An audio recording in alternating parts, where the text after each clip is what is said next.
¿Puedo hacer una pregunta? Sí. Vamos, aquí o a María Jesús, o cualquiera de los que os dedicáis a la clínica, ¿tenéis la sensación o habéis de alguna forma intentado medir si la mayoría de los clientes que tenéis vienen por el boca a boca?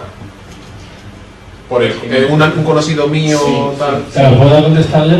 Sí. Sí, en la práctica privada.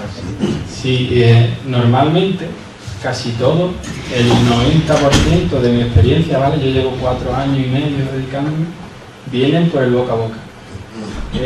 Porque puedes poner un anuncio en internet o puedes publicitarte de manera tradicional o como cada uno buenamente pueda, pero a fin de cuentas la labor que tiene el psicólogo en su día a día, al final te recomienda pues, en tu entorno familiares o amigos.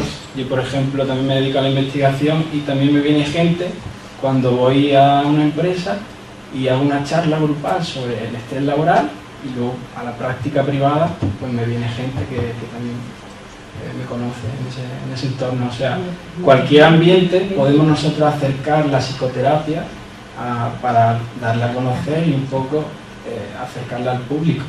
Es que si eso es así, y entonces aquí viene mi pregunta real, ¿no creéis que si al final la gente lo que hace es tirar de sus contactos, a lo mejor el intentar divulgar por internet o lo que sea, porque es que estoy intentando también divulgar con un amigo, otros científicos y demás, de otras áreas, tenemos a veces la sensación de que, sobre todo en lo que tiene que ver con ciencias de la salud, o como lo queramos llamar, muchas veces parece que ese esfuerzo es más para entre nosotros, entre los profesionales, porque al final a los clientes les da igual que haya un metaanálisis de procesos o de lo que sea que diga que nuestra terapia es más eficaz, porque le van a preguntar a su amigo. Entonces a lo mejor estamos gastando energía y no lo sé, pongo un poco de escepticismo porque sinceramente lo mismo estamos tirando tiempo en divulgar según qué cosas. Y resulta que por mucho que digamos con informes muy válidos que esta terapia o que este profesional es muy bueno, cuando él tenga un problema avisa a su primo, que fue una vez un psicólogo y puede ser un psicólogo que te diga que abrace árboles, que lo he visto. Si habla fuerte. Sí, yo creo. ¿Se me oye? Sí. Yo creo que la divulgación en redes, por ejemplo, no tiene que ir tanto en esa línea de comunicar un metaanálisis sobre qué terapia funciona mejor, sino un poco poner sobre la mesa evidencias que demuestren nuestra labor. Por ejemplo, esta mañana un psiquiatra en Antena 3 diciendo que esta mujer, que no recuerdo el nombre, que se fue con los hijos para que no se lo pidiera a la justicia, Juana Rivas, perdón, diciendo un psiquiatra que le faltaban sustancias en el cerebro y que estaba a punto de surgir un trastorno de la ansiedad.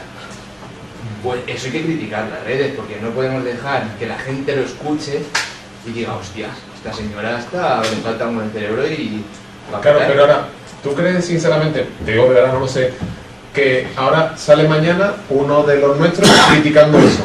¿Crees que si una persona aleatoria de la calle tiene que buscar ayuda, realmente le influye ese debate que se lleva en televisión?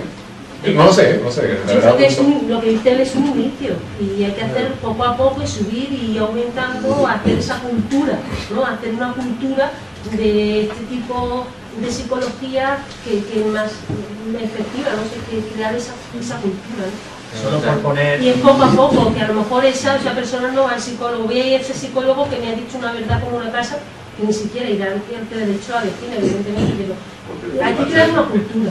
Pero hay una cultura de que los fantasmas y la flor de Bach no funcionan. Es crear esa cultura nosotros mismos. No sé si podemos, o sea, ojalá, pero no sé si ¿De podemos. qué? Que no sé si podemos. A lo mejor tú no lo verás. Voy a llegar a lo que... A lo mejor sí, no lo verás tú, pero tenemos que iniciar, ¿no? Héctor, sí. Yo la experiencia que he tenido en ese sentido, que conté a Álvaro, es que... decía que la experiencia que he tenido en ese sentido es que justamente aquel profesor que me inició en el análisis de la conducta, él pues más tarde empezó a aparecer en un telediario que era el más visto en México. Y él, evidentemente, era conductual, y él usaba una estrategia que es diferente y funcionaba muy bien, que es, no se peleaba con nosotros, lo que decía es qué hacer, ¿no? Y explicaba conductualmente qué había que hacer con tal y tal problema. Y lo decía de una manera que eso también es otra cosa que también hay que aprender a decirlas en un medio como esos, ¿no? O sea, uno no puede llegar y echarse su teoría, sino que decir con las cosas muy concretas de manera muy clara que la gente lo entienda. Y lo hacía estupendamente, lo hacía estupendamente. Entonces, más que pelearse con nosotros y decir, no, pues es que el otro no sirve, eso yo creo que no funciona mucho para la gente. A la gente, efectivamente, lo que le interesa es que le des una orientación de cómo resolver el problema. ¿Sí? Y claro, si no llega alguien que lo haga de forma aceptable, pues llega cualquiera. Y lo dice y se queda tan a gusto, ¿no? Entonces, yo creo que más que batallar contra estas explicaciones que desde nuestro punto de vista son inaceptables, ¿no? O son, digamos, no son las correctas, pues más bien en la medida que sea posible, y ya sea, pues para eso quizá pues en Twitter y estas las redes sociales explicar, ¿no? Cómo en un caso, qué es lo que habría que hacer, no qué es lo que hizo el otro que lo hizo mal, sino qué es lo que habría que hacer. En el caso de esta mujer, en lugar de hacer esto, quizá lo que hay que hacer es esto, esto y esto. Eso quien lo puede hacer realmente, que lo puede explicar, porque no cualquiera. O sea, que lo explique alguien que sepa explicarlo. Y yo creo que la gente se lo va a entender, porque la cultura no brota de un día para otro, ¿no? O sea, a la gente hay que explicarle las cosas, ¿no? Bueno, yo empiezo contestando a lo que planteabas, Loro. A ver, el problema es que no hay una divulgación, hay varias divulgaciones. O sea, de entrada te planteas a qué público te diriges, y hay muchos públicos, ¿no? Hay gente que está en las redes publicando papers todo el día. Esa gente no se está dirigiendo, digamos, a público general, pero sí está influyendo sobre profesionales, por ejemplo, ¿no? Y luego esos profesionales se pueden plantear o replantear su actividad profesional, ¿no? Luego está otra divulgación que es para gente que en general se interesa por la ciencia, o por la psicología, por la física, por lo que sea, ¿no? Luego está otro tipo de divulgación, que es la divulgación contra, ¿no? Es una divulgación que además, a ver, que aquí no hay blancos y negros, ¿eh? Es decir, uno de los pocos países donde Guarón, por ejemplo, ha descendido las ventas de forma bastante drástica, ha sido en España. Algo habrá tenido que ver la batalla que se viene dando desde hace años para denunciar y para ridiculizar la homeopatía. O sea, algo habrá tenido que ver, no solo decir tenemos unas alternativas, que también, ¿no? Que también. No nos olvidemos que en el mercado de las alternativas hay mucha gente. Es decir, aquí está todo el mundo diciendo cuál es el consejo de turno, para qué es lo que hay que hacer, de todos los lados, ¿no? Entonces, ahí vas a competir en un mercado donde todo Kisti da consejos de lo que hay que hacer y tal, ¿no? Entonces, yo creo que no es sencillo, ¿no? Y que hay que tener en cuenta que tenemos que atacar a muchos frentes y que somos muy poquitos y que se vean repartiendo, ¿no? Pero hace falta que haya gente hablando de paper, hace falta que haya gente hablando de filosofía, hace falta que haya gente popularizando la psicología científica, y hace falta también gente que haga bromas y que haga humor y que haga estas cosas. Es decir, y que yo creo que en este sentido no tenemos la clave, pero mira, tal y como están las cosas, mejor que se haga algo que no se haga nada, ¿no? Es importante estar presentes en las redes sociales también, pero no para que nos valoren especialmente como profesionales, que también, si de paso se da, fantástico, sino como parte del papel del psicólogo o de la psicóloga como agente de cambio. O sea, cuando alguien dice que una persona se comporta de una manera porque le faltan neurotransmisores, está despreciando primero a esa persona y devaluando su autorresponsabilidad. Y creo que eso lo debemos combatir en todo lo posible, ¿no? Como dentro de una línea casi universal, empezando por la neurociencia, que también es otra forma de desresponsabilizar al individuo, porque lo que le pasa es porque sus neuronas no van bien. Como que ese saber que tenemos, yo creo que contribuye al cambio y que debemos difundirlo. Esa es la cuestión. Hay que difundir la psicología porque hay que cambiar la cultura psicológica de la población. Eso es lo fundamental. Y hay que cambiarla con un lenguaje que sea asequible a la población, pero hay que diferenciar en qué contexto hablamos, porque como antes comentábamos aquí, el peor enemigo de la psicología es el psicólogo. El peor. Y cuando el psicólogo trivializa las cuestiones psicológicas con un intento de acercarse a la población, muchas veces está haciendo un daño tremendo a la psicología, porque pone las cuestiones psicológicas al nivel del conocimiento cotidiano. Nosotros tenemos un gravísimo problema, que es que trabajamos con lo que toda la gente vive. El físico trabaja con cuestiones físicas, el biólogo con cuestiones biológicas, y nosotros trabajamos con conductas.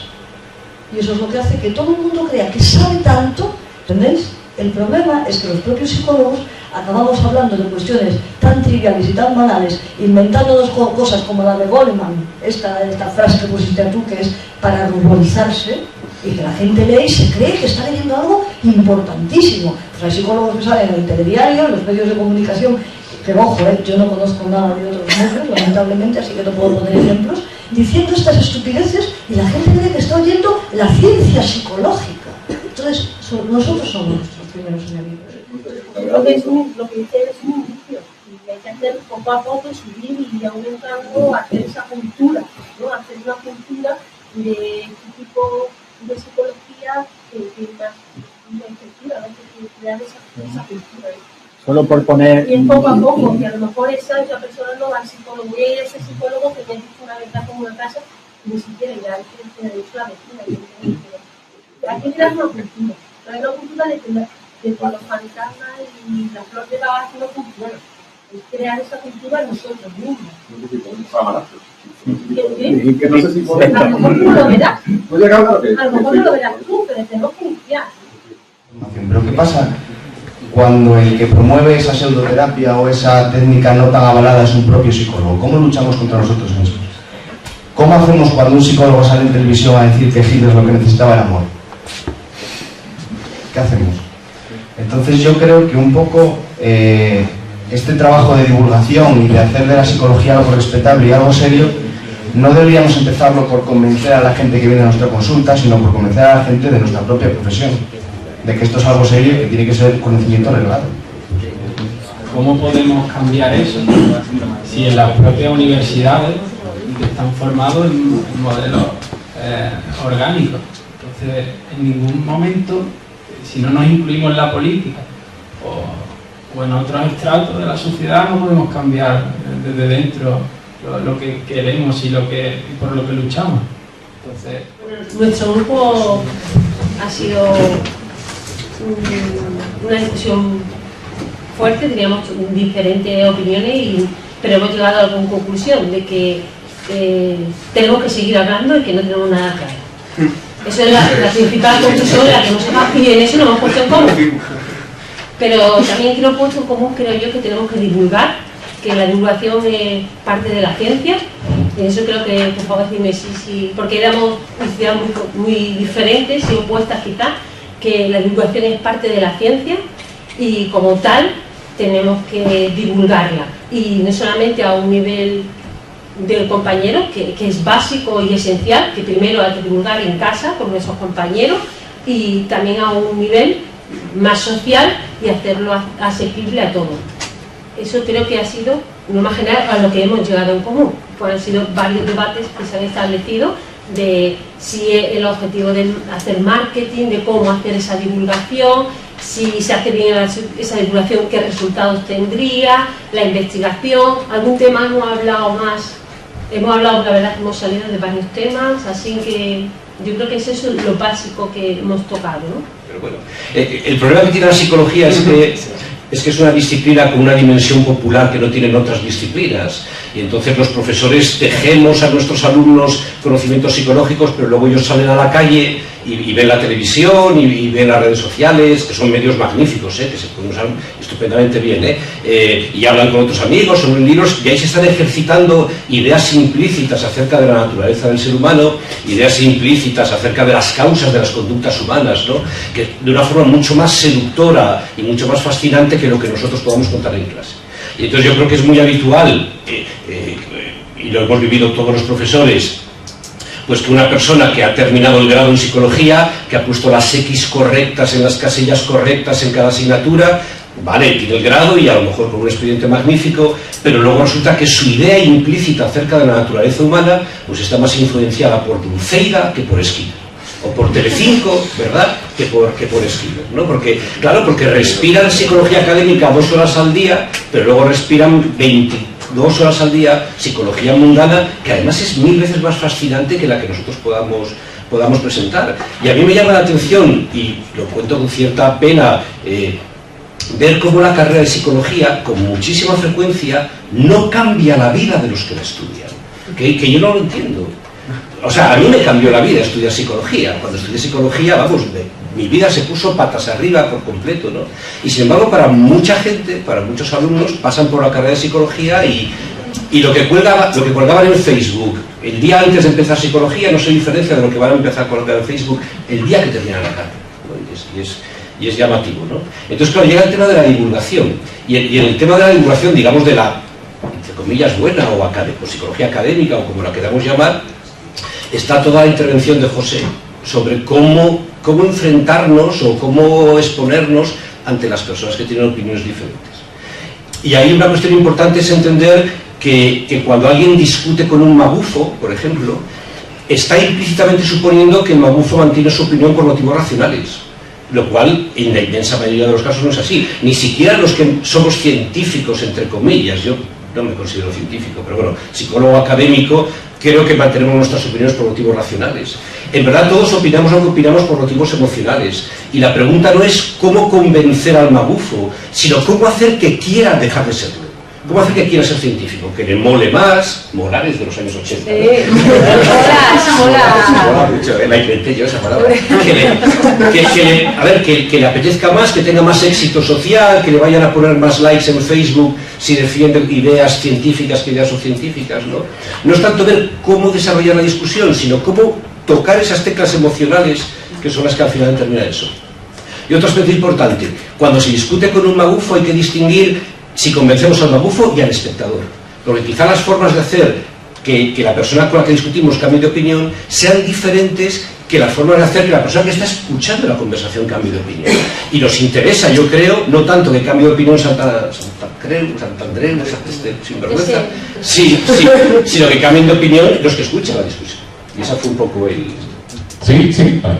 Soy más una propuesta concreta de algo que lo pensé hace tiempo, y ahora, a colación de lo que dijo el Parque en su conferencia y en el comentario de María Jesús, que como especialmente una cosa que siempre va a ser así en la psicología académica, por centrar la propuesta ahí, para los que trabajan en la universidad y demás, es eso de que los alumnos van a ver, igual que yo lo he visto siendo alumno también, que llegan a una clase y la siguiente el profesor piensa de una forma diametralmente opuesta a la de la anterior, además de, como dice Parque, recalcar que eso es así y decirlo al principio del curso, oye, esto va a pasar, y que sepáis que esto es parte de la naturaleza de la psicología y nunca va a cambiar.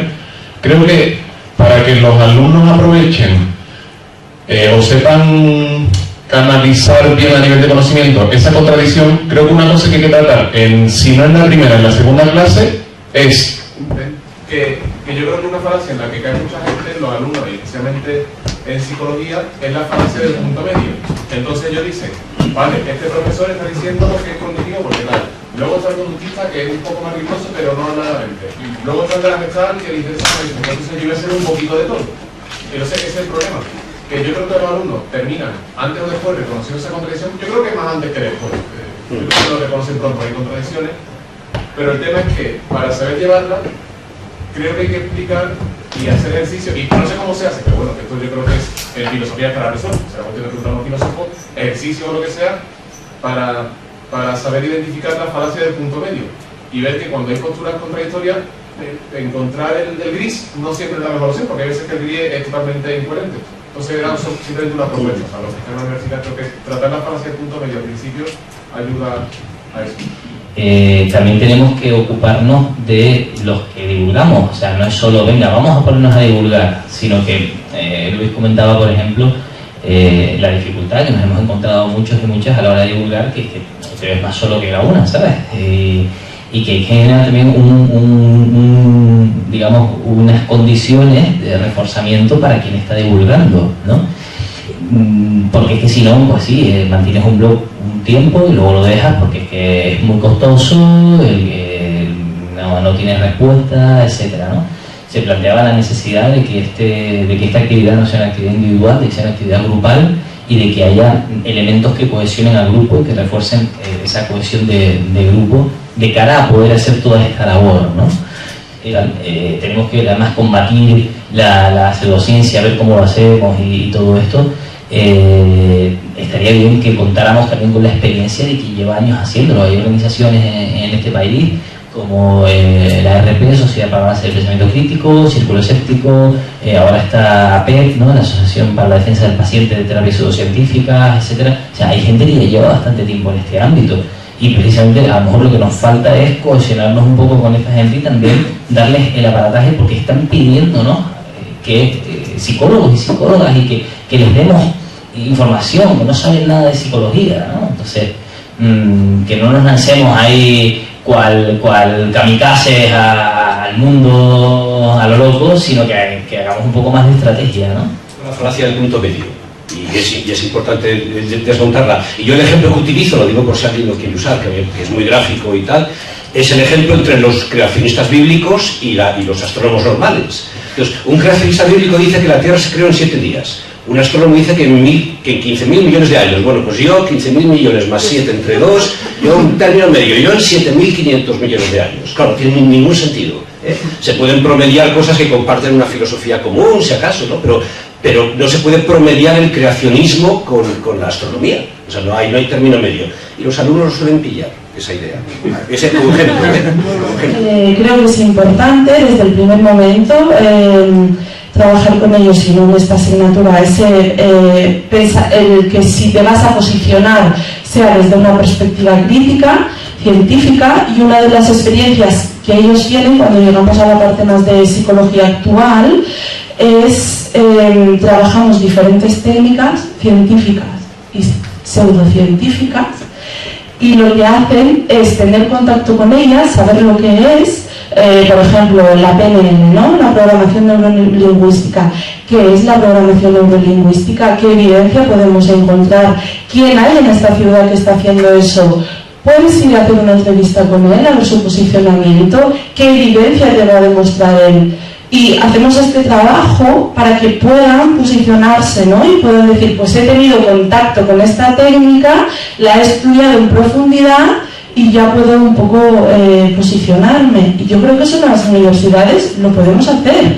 Enseñamos ciencia, pero también podemos enseñar a reconocer lo que no lo es, ¿no?, o en qué me tengo que basar, o dónde tengo que ir a buscar para poder reconocer lo que no es, ¿no? Primero, el hecho de que no hay un consenso en psicología. Como decía Paco, pues hay muchas psicologías, con lo cual pues sería difícil decir cuál es más válida que otra, por así decirlo. Pero aún así creo que hay conocimiento más válido que otro, y eso se puede demostrar, con lo cual no sé qué os va a dar solución ante eso, pero ante la divulgación creo que es importante referenciar y aportar bibliografía y sacar, pues, exponer de dónde se saca lo que estás diciendo, ¿no? Creo que otra fuente de posible miedo puede ser el hecho de si la divulgación puede sustituir al papel del psicólogo, ¿no? El hecho de si puede sustituirnos. Creo que eso no es así en absoluto. Creo que también esa idea puede venir dependiendo de, digamos, de la actividad que pueda, digamos, la concepción de si el psicólogo tiene un papel directivo o no. Creo que los que tenemos esa idea de que el papel del psicólogo es directivo, pues creo que tenemos menos miedo a divulgar frente a aquellos que piensan que, pues bueno, que el papel del psicólogo es un acompañante o algo así. Definir exactamente por qué queremos divulgar, es decir, cuál es el objetivo de divulgar en psicología, porque tengo ahora mismo el ejemplo de divulgar en nutrición, ¿no? Obviamente hay un montón de blogs que son muy buenos sobre nutrición, pero el caso es que esto no va a sustituir nunca al nutricionista. Entonces, ¿para qué divulgar sobre nutrición? Bueno, pues primero puede ser porque, lo mismo que en psicología, ¿no? Puede ser porque primero es nuestro deber, hay un conocimiento psicológico, entonces pues es nuestro deber comunicarlo, no solamente en un entorno académico, sino a la población en general. Digamos también cuál es la utilidad de divulgar, es decir, cuál es nuestro objetivo, simplemente generar conocimiento y transmitirlo, o que para esto pueda la gente tomarlo, ¿no?, cambiar ciertos hábitos, o simplemente pues plantearse que hay alguien que se llama psicólogo que le puede ayudar. Y ya lejos de esto, pues si esto sirve para, digamos, de alguna manera, pues para el marketing. Obviamente hablar de economía puede ser políticamente incorrecto. Sí que es cierto que esto también puede ayudar a, pues bueno, a promocionar que hay unos psicólogos que pueden ayudarte mejor que otros, pero esta es digamos, un apunte ya remoto. Pero me parece importante diferenciar, antes de eso, divulgación diferente de educación, que es lo que partimos de que es necesario a nivel académico y demás, que no es una divulgación en el sentido de acercar conocimiento, sino de explicar conocimiento con una base determinada. Y yo creo que en la actualidad, pero bueno, también bastante desinformada, la divulgación tiene un problema grande, que la divulgación científica, repito, dentro de ese reduccionismo, de que tiene que competir con algo que está muy arraigado, que es lo científico. Lo que sea por emoción y no por racionalidad lo entienda más la población y esté de acuerdo, es que creo que tiene que pasar no por una competitividad que implique desmontar lo otro. Quiero decir, me parece en la actualidad, a mí, digo, es opinión personal, más importante desmontar pseudociencias y demás que en sí divulgar, porque no hay una competitividad real. Quiero decir, no podemos competir con eso. No podemos porque estructuralmente no está así. Entonces, nada, eso, la importancia de desmontar.